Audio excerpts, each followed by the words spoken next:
Thank you, Frank. Vic Sharman speaking, and I spent a long career in transit. I worked for a little time on the interurbans, and then became involved in the planning and scheduling of the system for many years. So what we're going to look at now is the Oak Street car line, which was a one-man car operation from downtown Vancouver at Victory Square, which is where we're showing the picture now, going south on Cambie Street, and then ending in Marpole. So as we look at this scene, we see the car heading south on Cambie Street coming down to Robson, and there's another Oak Street car coming towards us. This line was equipped with double-end one-man cars, mostly the Brill type cars, which were quite comfortable in the latter days. The cars had been rebuilt and equipped with leather seats, and one-man controls, dead-man operation, and so on, and provided a fairly comfortable but somewhat slow ride. This scene is crossing the old Cambie Bridge, which of course has now been replaced by the new Cambie Bridge, or Connaught Bridge. And the cars had to go very slow through the center span as the span swung, and of course the trolley overhead had pans at each end of the span, which required slow negotiating in order not to lose the trolley pole. This scene shows us coming off Cambie Bridge, or Connaught Bridge, and down towards 6th Avenue. And you might get a glimpse of the City Hall just up in the left, although I think we might have lost it. And this is coming south on Cambie to Broadway.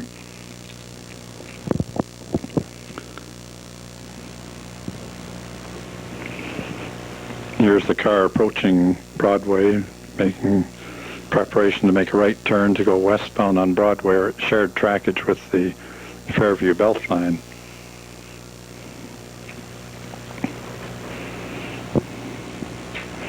And proceeding west on Broadway, passing Willow Street, I believe, Heather Street, in the vicinity of the Vancouver General Hospital. There's a Fairview Outer Belt car just past us there, and now we're coming up towards Laurel Street, and then very shortly we'll make a left turn onto Oak Street.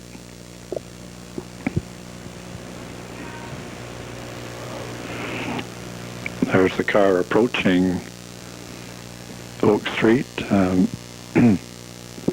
turning into Oak, and there's a northbound car just ready to leave Oak to turn east onto Broadway. There's quite a sharp grade between Broadway, which is 9th Avenue, and then 10th Avenue, and we're just crossing 10th Avenue now.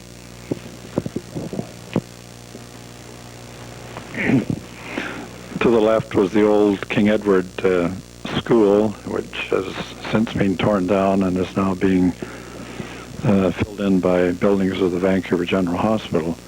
This is the S-turn approaching 16th Avenue, and the line is double track at this point, but will soon go into single track operation. And here we are now on single track, and we're coming into 22nd Avenue, where the first passing track was. Now, this line was not equipped with any sophisticated signaling. In fact, it didn't have any signaling at all. And the single track operation was controlled by what we call staffs, just wooden sticks that had the section inscribed on them, where the staff was giving the motorman the right-of-way to travel in that section. So as the motorman approaches the 22nd Avenue siding here, he has to wait for the northbound car to come. And here's the northbound car coming. You see the motorman, or operators, we call the one-man operators, handing the staff across. So now the southbound operator is in possession of the staff, which gives him the right to travel in that single track section up to the next passing siding further up the hill. This scene shows us crossing 25th Avenue, and you can see there's a siding into 25th Avenue, or King Edward Avenue.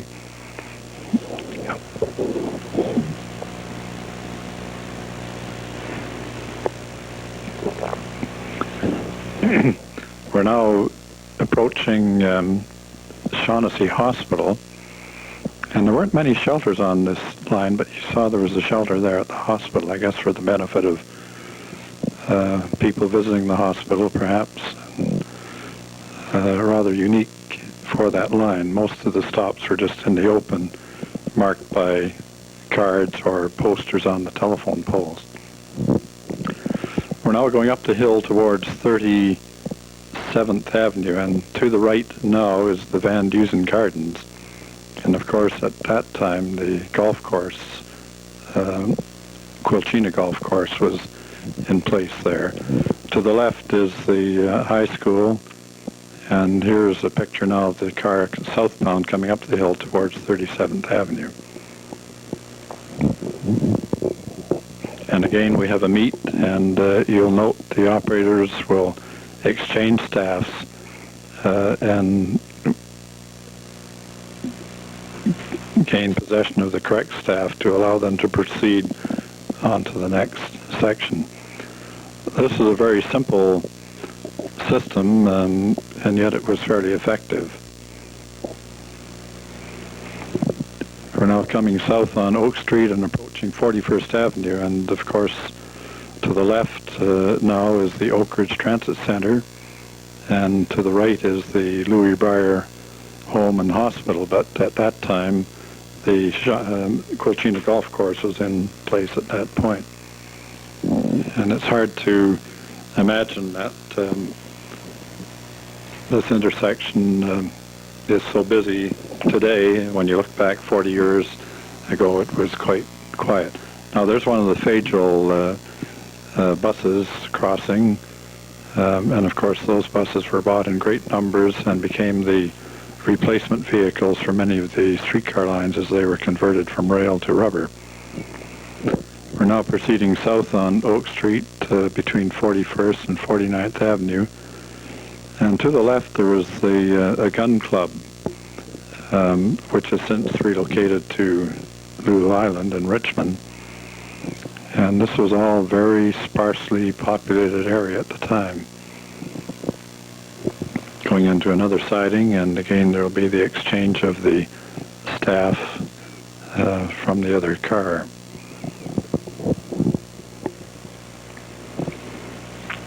All the equipment we've noted thus far in this film are the J.G. Brill cars. These were built in Philadelphia, Pennsylvania, and were renovated, however, in the Kitsilana shops in Vancouver.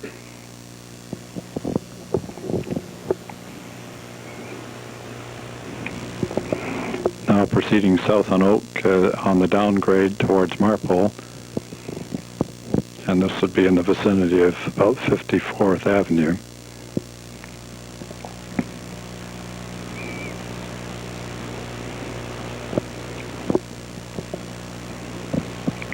And the gentle curve as we come in towards 57th Avenue. I believe this is 57th Avenue, if I remember correctly.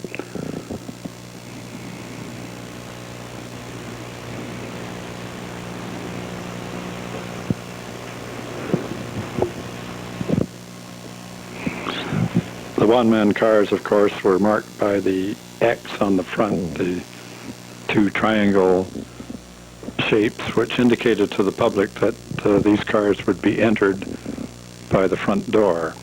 The two-man cars didn't have such markings, and of course passengers entered by the rear doors. These particular cars had double stream front doors and then a single exit treadle door at the other end.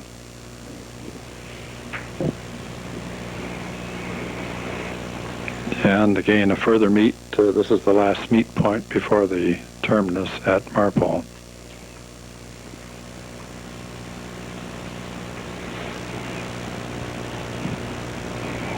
As I recall, I think the cars ran on about a 10-minute basic headway, and during rush hours there would be double heading because they couldn't improve the headways because of the spacing of the passing sidings. So at times in rush hours there'd be two cars running on the same schedule to provide increased capacity.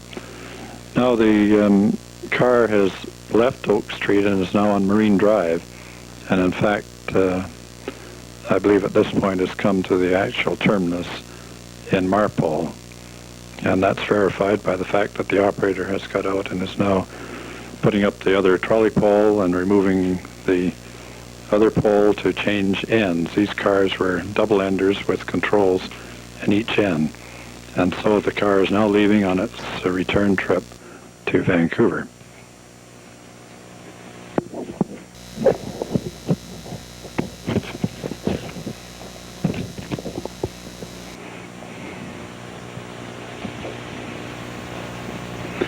Now, the film title showed Fairview Beltline, but actually we're going to have a trip on the observation cars, and we see the observation car sitting at the starting point at Cambie and Hastings alongside the Province Building, and a terminus which was shared with the Oak Street cars. The observation cars were rather unique. They were a sort of a toast rack type design, as you can see in the picture, and were a real feature in Vancouver for many, many years. They not only provided a sightseeing trip, but there was also an entertainment feature to the cars. There were two personality conductors who were well known in the city at the time. One was Teddy Lyons, who was actually a real comedian and kept the passengers entertained with his jokes and comedy. And then the other conductor was Dick Gardner. And Dick was an amateur magician, and he could actually do sleight of hand tricks and really confound the passengers with these various tricks. Now the cars made a big loop and ran south on Granville Street, and here we are crossing the bridge. This is the Cambie Bridge, actually, and operated via Granville, 41st Avenue, Dunbar, and Broadway. Incidentally, there was a very old intercity type bus there. It looked like a Fitzjohn bus crossing Cambie Bridge. Here we are. Here's the observation car heading south on Cambie, followed by one of the new Canadian Car Brill trolley coaches, which of course were the vehicles that replaced the majority of the streetcar lines in Vancouver.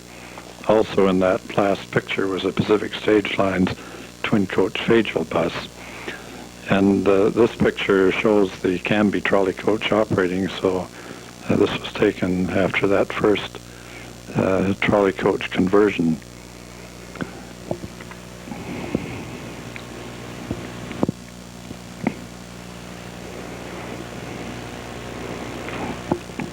We're heading west on Broadway now. And here's a scene taken from the seats. The seats were staggered so that people had a good view, a good forward-facing view. That's